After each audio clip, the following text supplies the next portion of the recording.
Penguin Random House Audio presents The Scout Mindset, Why Some People See Things Clearly and Others Don't. This is the author, Julia Galef.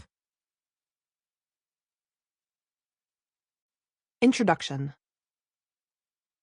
When you think of someone with excellent judgment, what traits come to mind? Maybe you think of things like intelligence, cleverness, courage, or patience.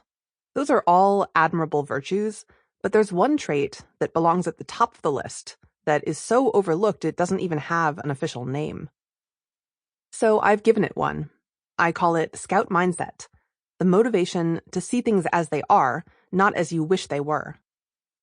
Scout Mindset is what allows you to recognize when you're wrong, to seek out your blind spots, to test your assumptions and change course.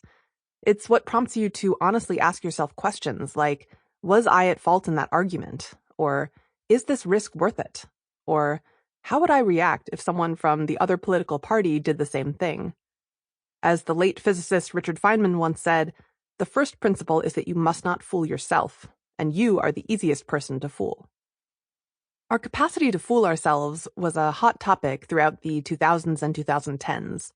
Popular media and best-selling books like How We Know What Isn't So, Predictably Irrational, Why People Believe Weird Things, Mistakes Were Made But Not By Me, You Are Not So Smart, Denialism, Why Everyone Else is a Hypocrite, and Thinking Fast and Slow painted an unflattering picture of a human brain hardwired for self-deception. We rationalize away our flaws and mistakes, we indulge in wishful thinking, we cherry-pick evidence that confirms our prejudices and supports our political tribe. That picture isn't wrong, but it is missing something. Yes, we often rationalize away our mistakes, but we sometimes acknowledge them too. We change our minds less often than we should, but more often than we could. We're complex creatures who sometimes hide the truth from ourselves and sometimes confront it.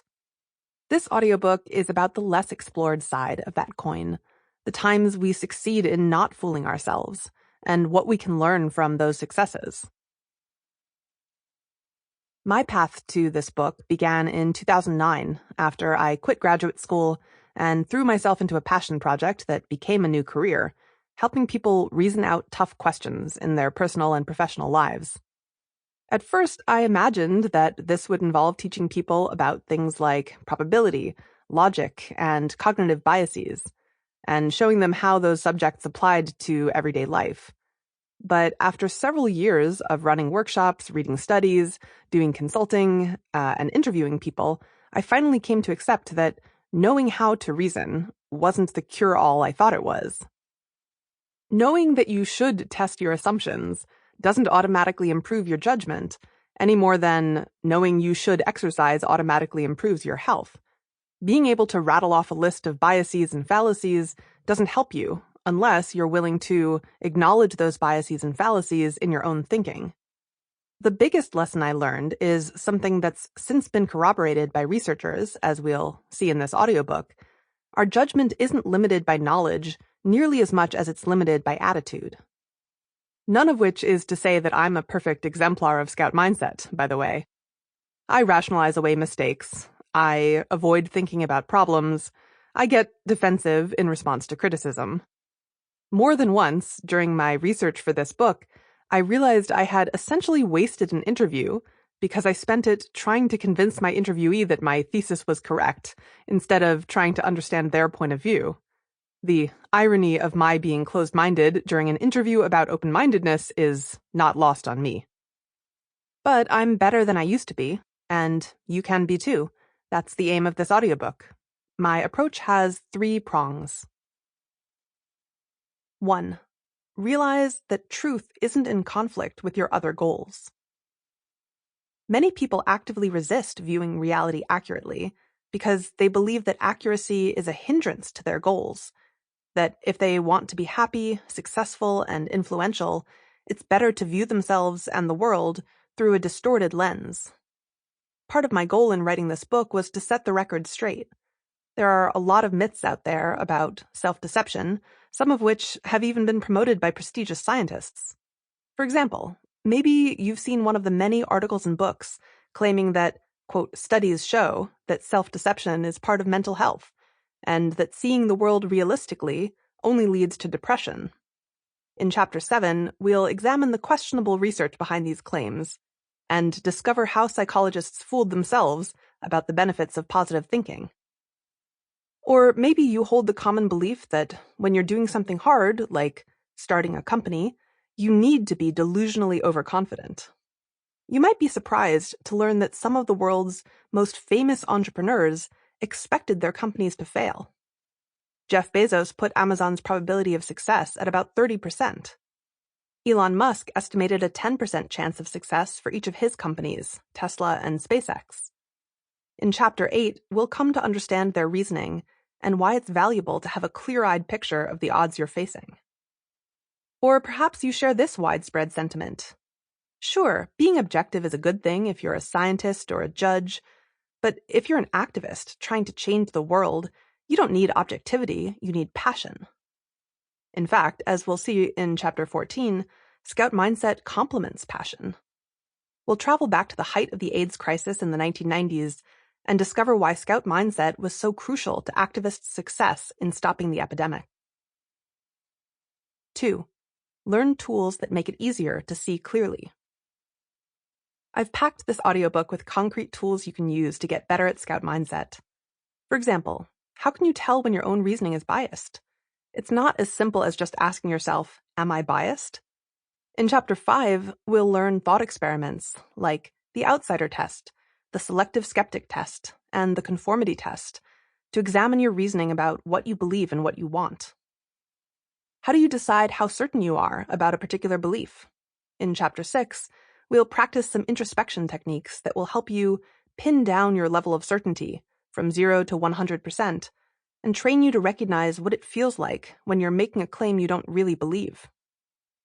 Do you ever try to listen to the other side of an issue and find yourself getting frustrated or angry?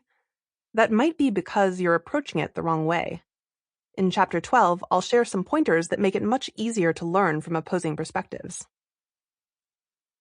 3. Appreciate the emotional rewards of Scout mindset. Concrete tools are important, but I'm also hoping to leave you with something more. Facing reality with all its uncertainty and disappointments might seem bleak. But as you listen to this audiobook's examples of Scouts, my term for people who are especially good at some aspects of Scout mindset, even though nobody is perfect, you'll notice that they don't seem depressed. For the most part, they're calm, cheerful, playful, and resolute. That's because even though it may not be obvious from the outside, Scout mindset is emotionally rewarding. It's empowering to be able to resist the temptation to self-deceive and to know that you can face reality even when it's unpleasant. There's an equanimity that results from understanding risk and coming to terms with the odds you're facing. And there's a refreshing lightness in the feeling of being free to explore ideas and follow the evidence wherever it leads, unconstrained by what you're supposed to think. Learning to appreciate these emotional rewards is what makes Scout mindset stick. To that end, I've woven into this audiobook some of my favorite inspiring examples of Scouts who have helped me and others cultivate Scout mindset over the years. Our journey will take us through the worlds of science, business, activism, politics, sports, cryptocurrency, and survivalism. We'll dip our toes in the culture wars, the mommy wars, and the probability wars. Along the way, we'll unlock the answers to puzzles such as, why did the sight of a peacock's tail make Charles Darwin sick? What made a professional climate change skeptic switch sides? Why do some victims of cult-like pyramid schemes manage to extract themselves, while others stay stuck? This audiobook is not a rant about how irrational people are, nor is it an attempt to scold you into thinking correctly.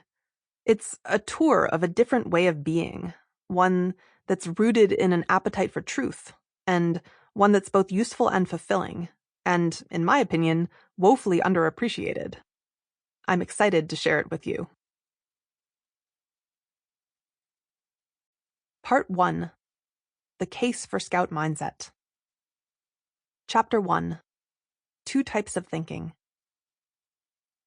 In 1894, a cleaning lady in the German embassy in France found something. Sample complete. Ready to continue?